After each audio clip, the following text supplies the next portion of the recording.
All right, can you hear me? Hello, my name is Erin Flutter. I am the food geek in chief of Sticky Fingers Cooking. I'm also the founder and CEO. We have a little video here for you. Oh, I guess you can't hear it.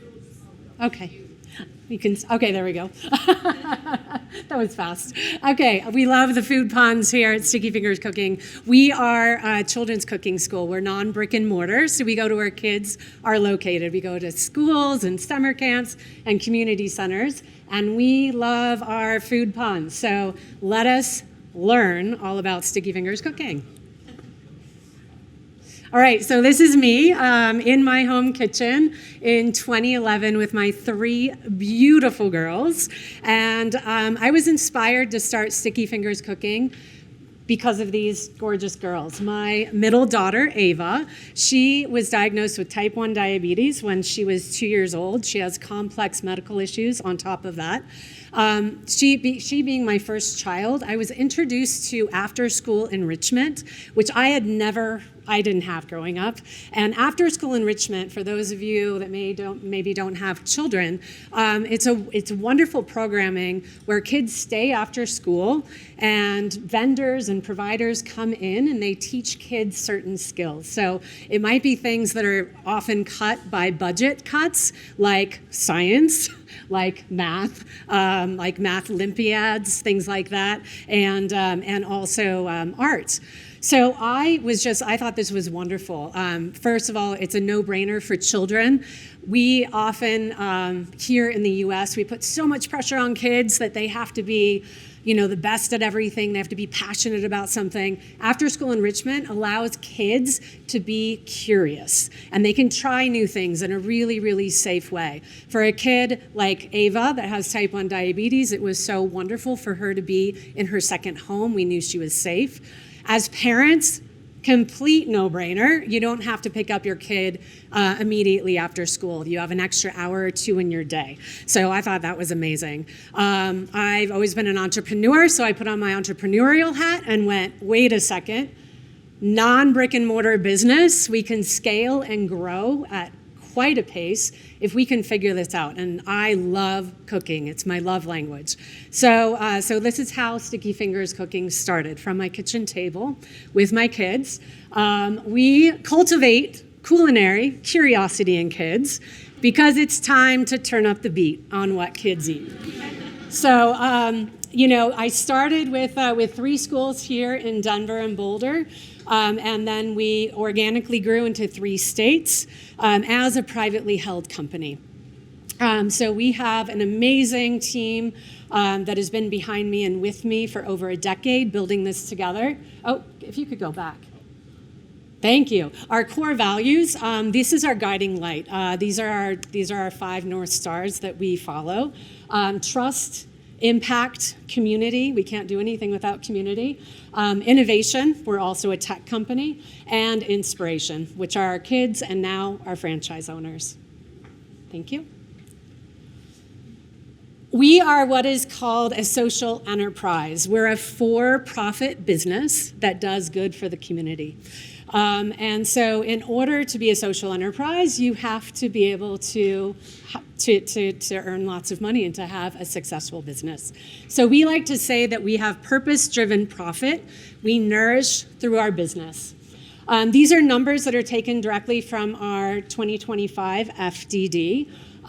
We are thrilled that the average revenue per territory is $444,000 annually. We have an average gross margin of 63% and an average class enrollment rate of 90%.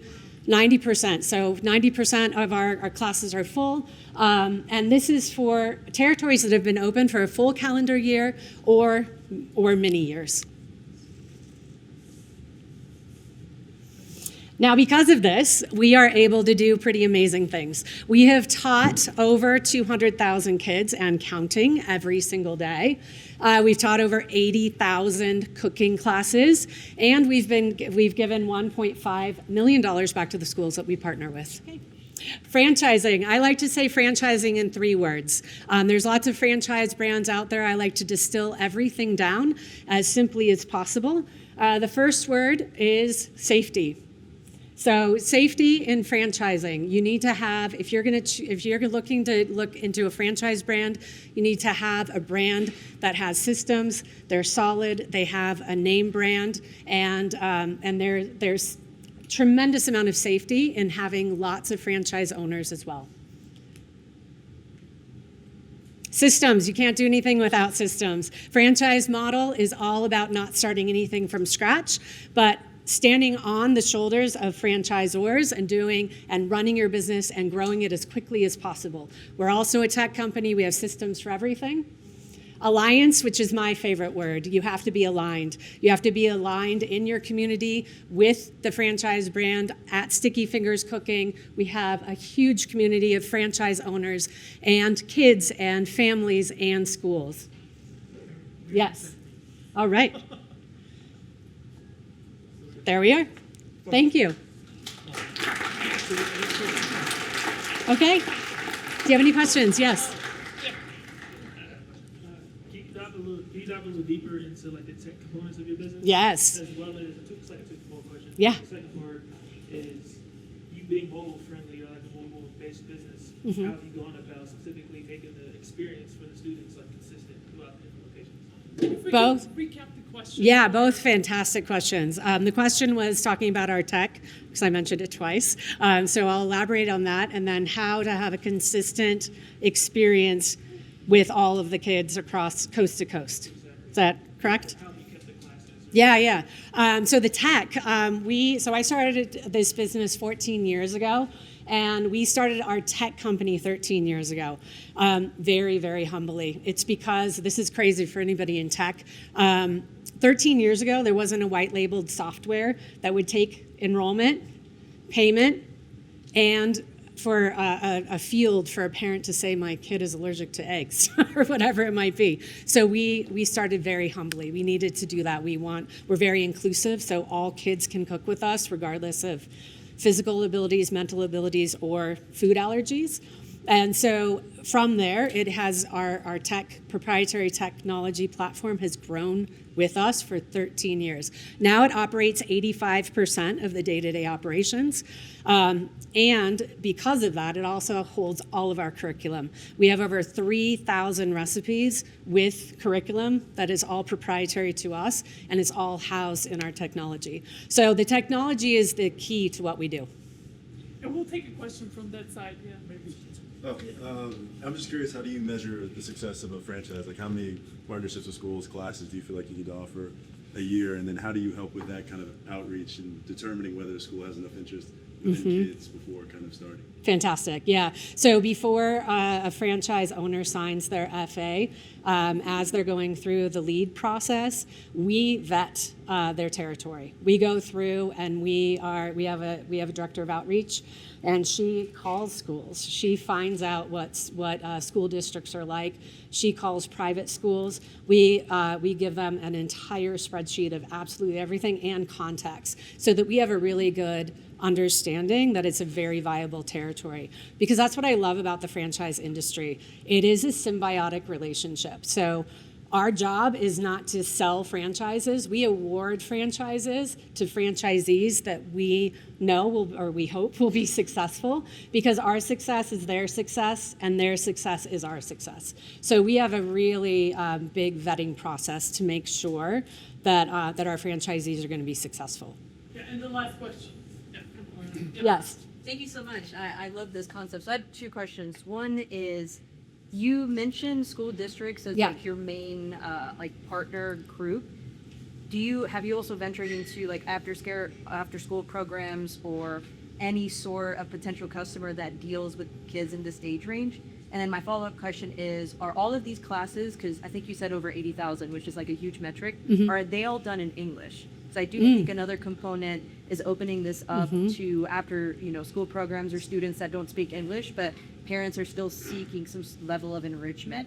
So I just want to see if that is something you've thought about or if you started to introduce. Yeah. Terry, if you could please recap the question for everyone else. Sorry. asking about school districts, asking about after-school enrichment, and also asking if we teach our classes in other languages, more or less? More or less, yes. Okay, so yes, so we do partner with school districts, but really just to provide our classes in particular schools. We are an after-school enrichment provider, so that is like the bread and butter of what we do. It's about 80% of the operations, whether that be before school, after school, summer camps, anything like that.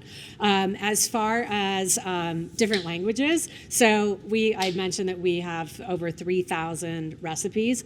95% it's based in global cuisine. So we teach in every one of our lessons, we teach, little bits of foreign languages, and then we also have, depending on, we're in a lot of international schools.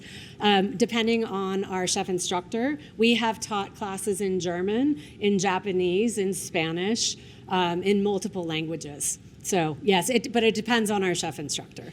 Yes, yeah. Thank you very much. All right, thank you.